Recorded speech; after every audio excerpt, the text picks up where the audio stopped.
Bora lá, galera! Beleza?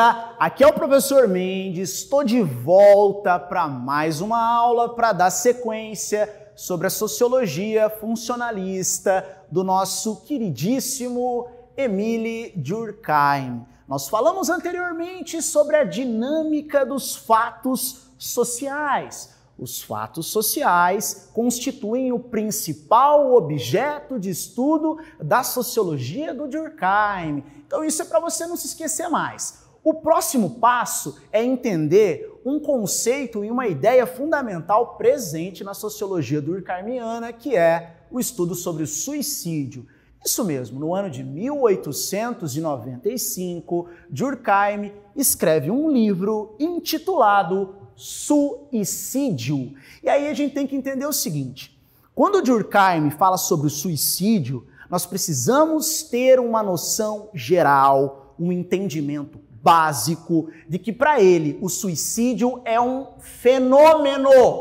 A gente está diante de um fenômeno social. Ora, como assim um fenômeno social? Suicídio não é resultado meramente de uma ação individual do tipo, eu comigo mesmo resolvi tirar a minha própria vida. É preciso entender a dinâmica de relacionamento indivíduo e o grupo. É preciso compreender em que medida o indivíduo se relaciona com o meio no qual ele está inserido. Portanto, o suicídio nunca deve ser tratado como um fenômeno individual para esse autor aqui.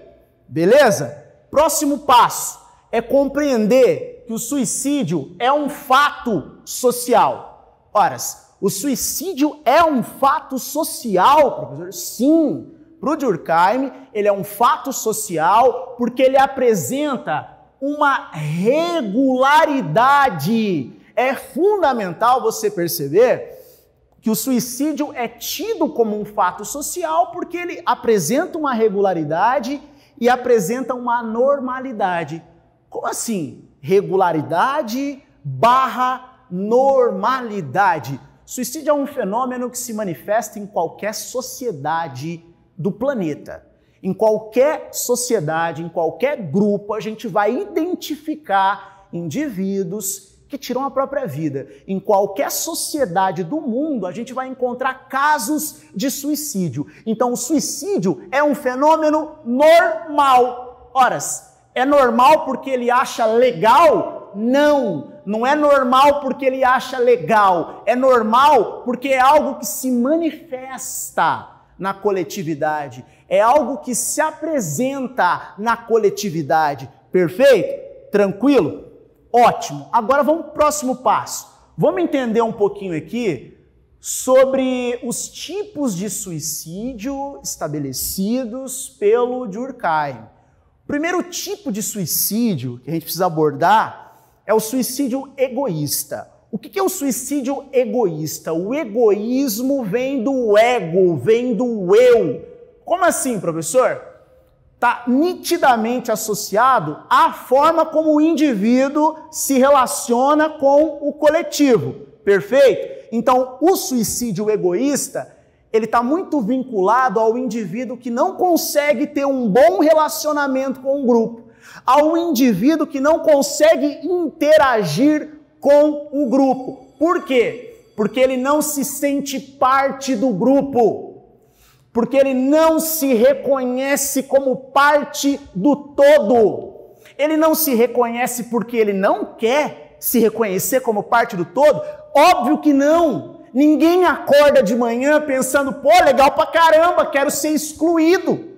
Porra, o cara não se identifica muitas vezes porque o grupo o hostiliza.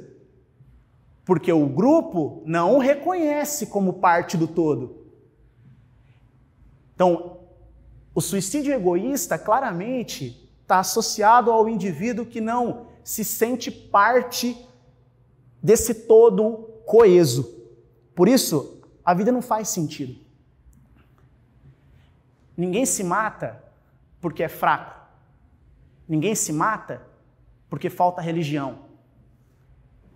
O sujeito se matou porque para ele viver é sofrer. O sujeito se matou porque a vida para ele não faz sentido, porque ele não se reconhece no coletivo. E o suicídio altruísta?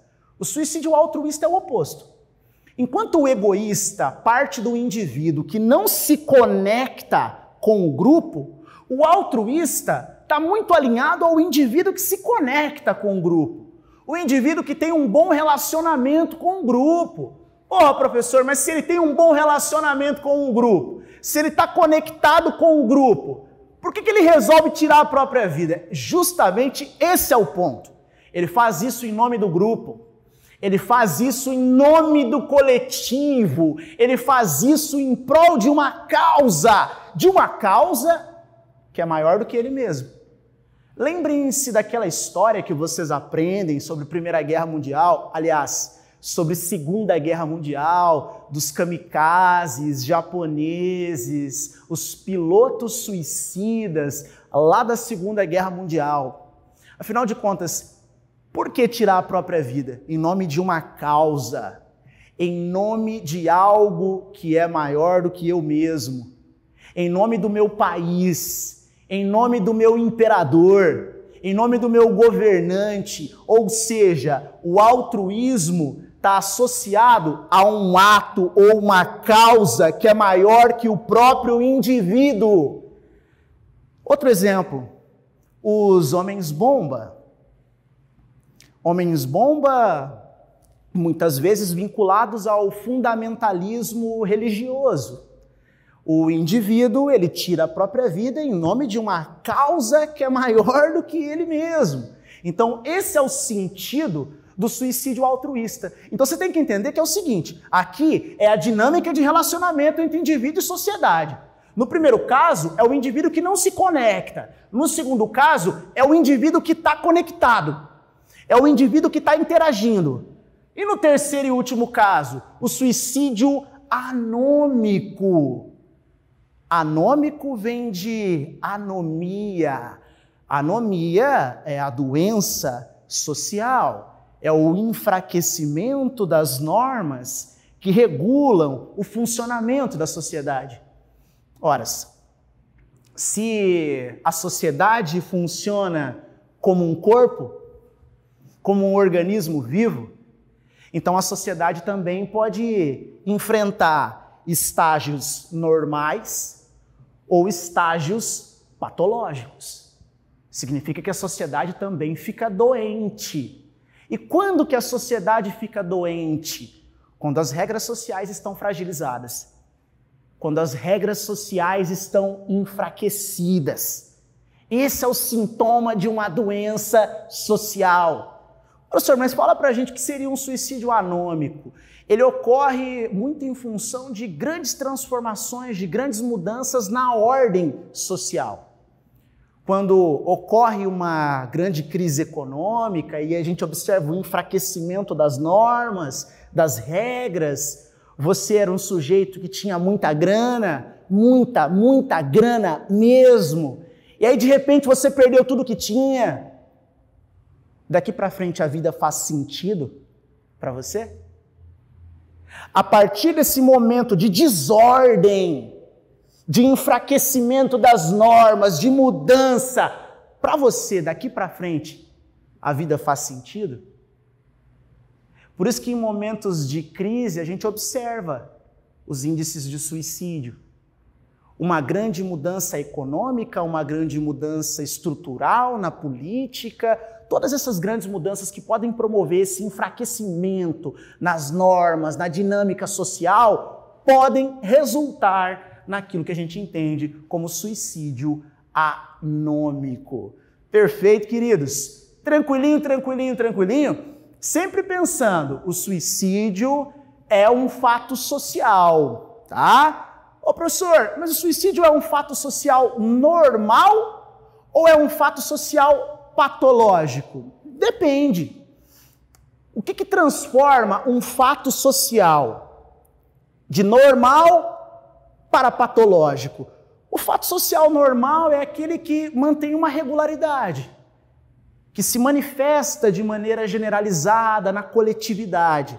O fato social patológico é quando a gente observa que os números estão muito elevados e esses números elevados podem prejudicar a dinâmica de funcionamento da sociedade. Então, se a gente observar os índices de suicídio elevados de uma maneira que vai além daquilo que a gente está habituado, além daquilo que é regular, a gente está diante de uma patologia, de uma doença social. Professor, o crime, a criminalidade é um fato social? O crime é um fato social, sem dúvida. O crime é um fato social normal? É. Por quê? Porque ele se manifesta na sociedade, ele mantém uma regularidade.